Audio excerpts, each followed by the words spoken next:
Really, Ed? Really? Cool as ice.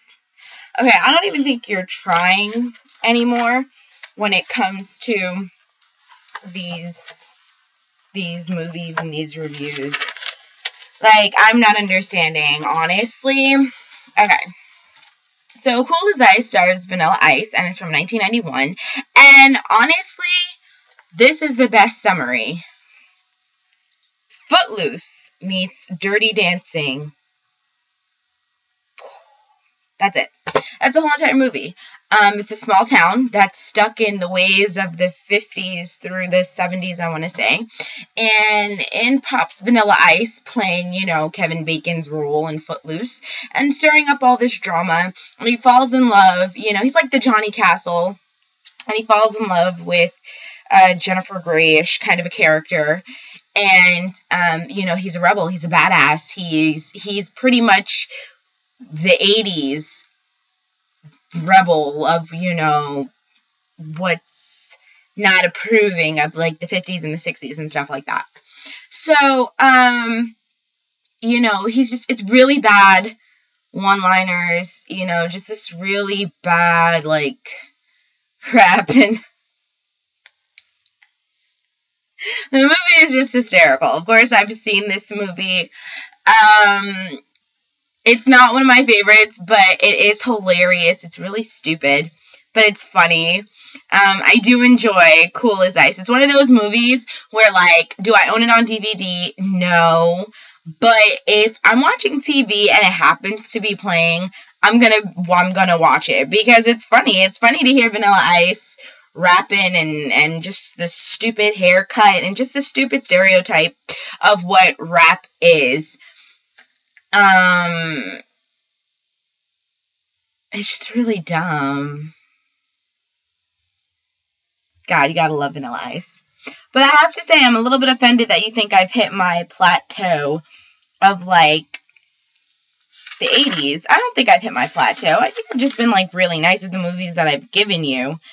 Had I known that you liked Vacancy or enjoyed Vacancy, I wouldn't have suggested Mountaintop Manor. I think that it was blasphemy that you compared it to the Ghoulies and the Barbarian Brothers and all those other movies. I think that was just complete blasphemy. It's very interesting.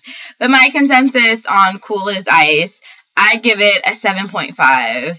Just because, honestly, you have to laugh at just how ridiculously corny and typical of a 90s movie that it is. Especially with the thing about these earlier 90s movies, or any movie that's the beginning of the ending of another era, you're always going to see the progression of moving into that new era with the collision of just ending that era. So, it's still kind of like trying to hold on to the 80s, but at the same time, it's the 90s and a whole new style is coming about.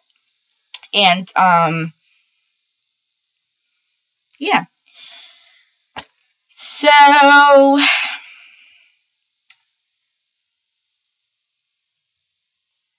7.5 out of 10, my final consensus for the movie.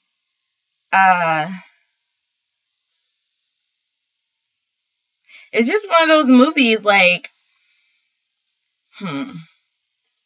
like, the whole time, every time I watch that movie, I just always think back to Footloose, and I think back to the whole Dirty Dancing, no one puts baby in the corner kind of a deal. Like, that's all I think about with these movies. With this particular movie, because that's exactly what it seems like. You don't know him, and the typical daughter falling in love with, like, a badass kind of a character. There's so many movies like that, so that movie is just pretty typical, but it's not horrible, and you think that it's horrible, but I don't think it's horrible. So now it's time for me to give you my movie. I will admit The Nightmare probably is the plateau movie of the 80s. Just like, excuse me, sorry, I had to crack my back. Just like, The Door, is that the movie? What's the name of that movie again? That movie's so damn forgettable. The Room. Just like The Room was the plateau for the 2000 era. You cannot give me a movie that is worse than that movie. But I'm not gonna give you a movie. And I think with these oh my god. I think with these, 80s movies, they're just all the same. And I think that I've just desensitized you to these 80s movies because you know what to expect. None of them are, predictable. But my goal is basically the fact that I have yet to give you a movie that you can rate a 5 or above. I've yet to give you that movie. So I feel as long as I haven't been able to accomplish that, I'm still winning. Because let's examine the movies you've given me. The Room sucked. Garbage Pail Kids, I didn't mind. Howard the Duck, I didn't mind. Killer Clowns from Outer Space, I thought was fucking hilarious. The Stuff, I enjoyed. Double Trouble, I thought was funny. Mallrats, I thought was funny. The 13th Floor was a psychological movie, so it really wasn't that bad. It was okay. And Batman and Robin, it's my favorite of the whole entire Batman 90s movies saga. So I think, that you're not, I don't think you're, doing anything.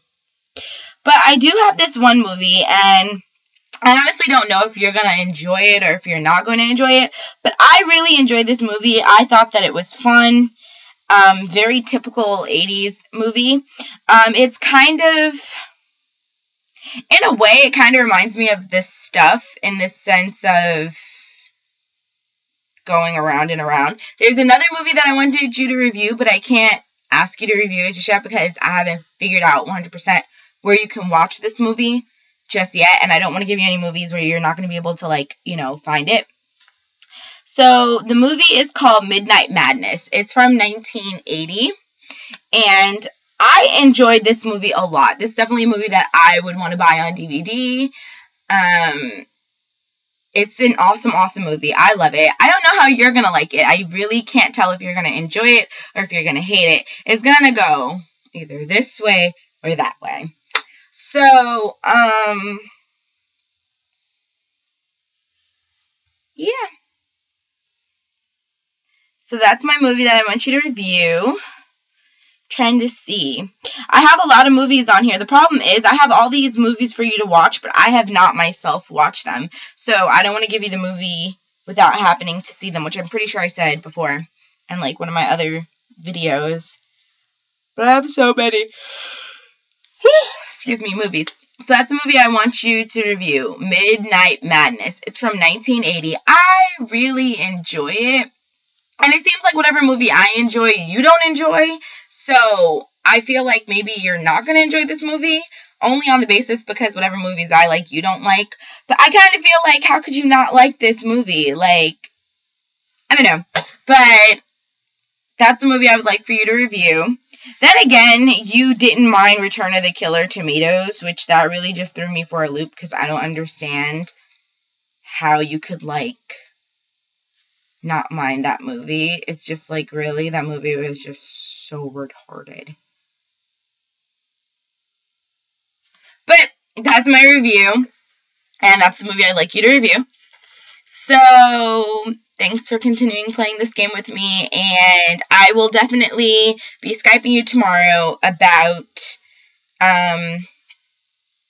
what you said on Instagram. So I'll see you later. Bye!